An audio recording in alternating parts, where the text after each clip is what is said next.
So it's been great to have you in class. How's everything been coming along for you? It's been coming together slowly but surely. I've been working for a while, and I feel like there's still just kind of this disconnect between what I know versus what I'm doing, if that makes sense. Yeah, theory to application. Yeah, Absolutely, yeah. sure. Okay, so how long have you been at this for? Solidly since like the beginning of June, Okay, and when are you taking the LSAT? November 7th. Okay, and how many timed exams have you done or individual timed sections? I've done a ton of individual time sections, timed exams, not as many as I probably should, admittedly. And so I do have a regiment coming up this month, but I've probably done around like 10 to 15 or so. Okay, and how many do you plan to do per week between now and the November LSAT? That's a good question. I've heard you recommend like a cap of like 1 to 2. And so I'm thinking I'm going to try out 2 just so I can do the Socratic review method and like really get that mental stamina ready. So I'm thinking 2, but if for some reason that isn't working for me, I'll cut it down to 1. Cool. Yeah, I think for the flex, 2 is pretty reasonable if your other applications are not too much because flex exams are shorter. Totally. But to me, it's about just getting you in more moments where you've got to apply it. So more time sections, more exams to put it into practice and practice putting it into practice. Theory can happen more when you're just, of course, watching course lesson videos, attending class, or even just doing drill sets because it's not the real timed experience. And so I want to give you more real timed experience to give you the chance to implement. Absolutely. Yeah, that makes tons of sense. Do you have any suggestions, I guess, for when I'm doing them? I don't necessarily get nervous about the time crunch, but I think that because I've spent so much time understanding theory, I focus so heavily on that I almost lose sight of like the agenda, like the fact that I need to get the correct answer. Doesn't matter what sort of like thoughts I have around the issue. Like, there's just like, it's all in my head and then I'm not translating it into the exam. Yeah. I mean, to me, it comes down to more volume of implementation. And so if you have a step-by-step process, doing it enough that it becomes automatic. So for example, like Tiger Woods would swing a golf club 1,000 times to practice the swing, getting it perfect. And then over time, you're not even thinking about it anymore. But you can read books about sports theory, like you can read about tennis or about golf, but then actually implementing it, you just have to do it a bunch of times so that you're not even thinking consciously anymore. Okay, absolutely. And to do that with this 1 month basically that I have left, just fully timed exams, just do the whole thing, knock it out of the park and like keep repeating that motion rather than drills or individual sections at this point in my practice. At this point, generally, yes. But if you Okay. notice a particular weak area on a certain question type or a certain section, you can drill that on the side, but I want the full exams to be the focus. Okay, absolutely. Absolutely. And then I guess that brings me to a more specific question I have. So I guess this is like, how do I register for a specific time and like when will that open? And then what is your recommendation for like practicing at that specific time, like getting in a ritual, especially if I have like classes or work or things like that, but I know I'm going to take the exam at like 9 a.m. on a Saturday. Like, how should I mimic that? Yeah, sure. So if your test ends up being scheduled 9 a.m. on a Saturday, then of course, do as many practice tests as possible at 9 a.m. Now, if you have classes typically at 9 a.m., then maybe you don't want to book your flex at 9 a.m. Maybe you want to book your flex at a time where you can do practice tests around the same time. And then also considering, are you a morning person, afternoon person? Do you want to take a siesta after lunch, or are you still pretty energized? Do you normally not wake up that early? All of those things are just things to consider. And then as for scheduling the flex, LSAC will open up scheduling approximately 2 to 3 weeks prior. They do it really down towards the test date itself. I wish they did it earlier, but it's based in part on ProctorU limitations, and they've got the October flex they just finished. They're finishing up now. And so maybe they don't want too many things they're juggling at once. And of course, folks do sometimes have tech issues. And so maybe they want to not take on too much at once on their end. Okay, absolutely. Yeah, thank you so much for that. I wouldn't have thought to book it at a time that I can practice at. That's really smart. And then I guess what should I do between now and November 7th to really optimize my score? Because I'm not seeing, like, based on I think how hard I've been working, I'm not seeing the increase that I would have hoped for myself yet. And I still have a month, and I think that it is just because I'm not doing enough application. But what should I do to like really create like optimal environment for that? What should I like mindset, all of these things? Like, I guess what should I do? Yeah, sure. Well, you already touched on the Socratic review method earlier. So implementing that, writing out your thought process, articulating it for everything that gives you trouble, everything that gives you difficulty. So have you kept a mistake journal of some kind where you're logging those and writing out your own thoughts? Kind of. I've been vocalizing it to one of my really good friends who has been gracious enough to just listen to me speak. But I've also been writing like in the margins of my practice books and stuff, like putting stars by the things that I know I do poorly so I can come back to those. Like I'm very aware of what question types I generally miss, but maybe a mistake journal by now would help so I can get those more like refined things. And so that you can go into more depth. I mean, if you can fit all your review in the margins, either you're writing really, really small or you're not writing enough. So I want you to start writing out more. Like if you were tasked with writing explanations for somebody else thoroughly and also walking them through your thought process as you had gone through it, like moment by moment, play by play, it would take some time. You wouldn't be able to do it for all the questions, but maybe pick the toughest ones you encountered and do that in depth. Okay. And do you recommend, so I've seen the like different examples that you've shown during some of your classes and other videos within the course. Do you recommend using that method, like that layout? Yeah, and you'll see that the layouts are not always identical, but generally it's about stimulus, question stem, the wrong answer that you considered or chose, then the right answer and what made it seem unappealing.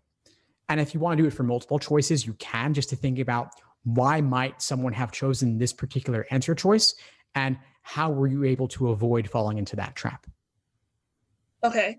Yeah, that's a great idea because I know that I've every time I miss almost anything on like LR or even reading comp, I've narrowed it down to 2 and then I choose the trap answer, or I choose the one that is just too extreme or the tone doesn't match, or yeah. So that's a good idea. And I want you to think about the mindset of simply deconstructing it, taking it apart piece by piece. And so deconstruct the stimulus, the question stem, if something threw you off like unfamiliar wording, or maybe you forgot the proper perspective from which to view the question, like strengthen versus most strongly supported, or necessary assumption versus sufficient assumption, or forgetting that it was an accept question halfway through. That can happen, right? Oh, I do that like obscenely often. Yeah. Yeah. So there's a lot there. It's not even just the answer choices, although they're obviously really important, but the stimulus and the question stem can often be where the initial misunderstanding came from. And then that creates a ripple effect all the way through solving that question. Absolutely. Absolutely. So get into the mindset where you're deconstructing this entire exam, getting into that test maker's mindset of how are they laying traps, and then how can you avoid falling into those traps? Yeah, I really do like the way you frame that. I have found that the deconstruction has been helpful to me. So I'll up the ante on that with the mistake journal throughout this next month, and that'll help. I'm positive. So thank you. Of course. And then I guess my like sort of last realm of questions is about logic games. I'm either really pretty strong at them or not at all. And I can't seem to get this in between. And when I'm not strong, it's because I don't allot myself enough time for what really matters, or I get strung up on inference making because I struggle a little bit sometimes with like in and out games specifically, or like relative sequencing. So do you have any tips on how to get stronger at inferencing, and then also like keeping a pace? Like I know some should take under 5 minutes and I know some take others, but I have a hard time like figuring out how to manage that given the 35 minutes. The second I know that it's not like sequencing or even like a cookie cutter type, I try to like rush through the rules and the diagramming to give myself more time to focus on the questions. And I think that that's a mistake on my end, because then I overlook things that are like critical to the game that when I go back to review, I'm like, oh my goodness, I can't believe I missed that. But like I'll miss a rule occasionally because I'm just so focused on like getting to the meat of it, which in my mind is the questions. Right. But of course, the thing is that the game is built on the assumption that you're able to make some inferences about the initial rules, combining them in some ways. Not all the time, there are exceptions, but generally speaking, there are some inferences you can make. And so, as a drill, as an exercise, you could simply do a bunch of games, only the setups, not even the questions, just the setups, go as far as you can, making inferences. And then, of course, you can check it against my explanation videos to see if you went as far. And you don't have to go as far, but at least seeing how one could methodically and systematically, not just drawing random diagrams, but also seeing that there is a lot you can do. So it's worth taking that moment to pause. And then same for the rules, by the way, if you're missing a rule or skipping one or misreading one, as a drill, focusing on simply memorizing the rules. So write down the rules, symbolize them, flip over the page. Can you write them from memory? That's an excellent idea. Okay, yeah, I think that'll help a lot. That'll help a lot because that's undoubtedly where I am going wrong. It's not that I'm misinterpreting the questions or not able to solve the questions. It's just I'm rushing to get to them. So that'll help a lot. Thank you. Of course. Yeah. And then I guess reading comprehension, I think that I'm pretty solid at, but I am nervous about me being nervous for it, if that makes sense. Like I'm worried that I'll my heart will be pounding on test day and I'll just like revert back to skimming because that's what I started out my process with doing, and now I don't do that. But that is my default with anything. Do you have any sort of resets or like preps for when I am entering that section on how to calm down and not do that? Yeah. So first is, again, step by step, very specific, going in with a plan of attack. What is the author's opinion? You're reading first and foremost for that. So can you read the passage and simply summarize and articulate the main idea, the author's opinion? What is the primary purpose? Of course, with an eye towards answering those particular questions, but there's a lot of pressure to understand everything thoroughly, and it's such difficult, dense text. You can hold yourself to a very high standard trying to make sure, can I understand all of it and summarize all of it? People will do paragraph by paragraph, or they'll do line by line paraphrases, and that can be a good exercise, but on test day, it may take too long. So simply ask yourself, can you get the main idea? It's the most important thing to walk away with. Everything else you can go back when you need to. So my big takeaway there is don't ask too much of yourself and put the pressure on that high. And then, of course, I have master classes inside the course. I'm doing deep dives as well.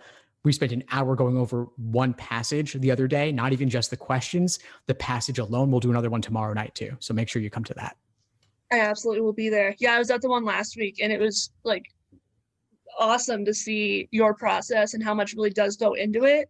And I feel like you really did simplify it enough because it seems so like expansive and overwhelming, but you broke it up chunk by chunk. So I found that very helpful. Awesome. Yeah, then I think those are all the questions I came prepared with, at least. Thank you so much. My pleasure. Of course, these were fantastic questions, and I can see that you're really doing the work and you're going to give it your all over the next month. So I'm excited for you. Before we sign off, Catherine, what would you say is the biggest insight you got from our call today? I would say that the biggest insight I got is to, I think just like know what channels of the LSAT you personally need to work on, and then get into the LSAT's mind with approaching it, because I know exactly where I struggle and I know exactly how I struggle. But when you framed it with, do a mistake journal to see like those refineries that you're screwing up on, or like focus first and foremost on the author's opinion, like just like those things that are kind of outside of me and outside of the answer choices necessarily, like that helps narrow it down and hone in on like the actual purpose of the exam instead of just every bit of theory that's running through my head. Fantastic. Awesome. Well, I'm glad that it was helpful for you. Keep in touch and I'll see you in class soon. Absolutely. Yeah, I'll see you probably tonight. So thank you so much. You were so helpful. My pleasure. Of course. I'll see you then. Thanks for tuning into the show. Please subscribe if you haven't done so already to be notified of new episodes as I release them. And feel free to reach out if you need anything at all as you move forward with your prep. I'm happy to help however I can. In the meantime, I'll wish you all the best and take care.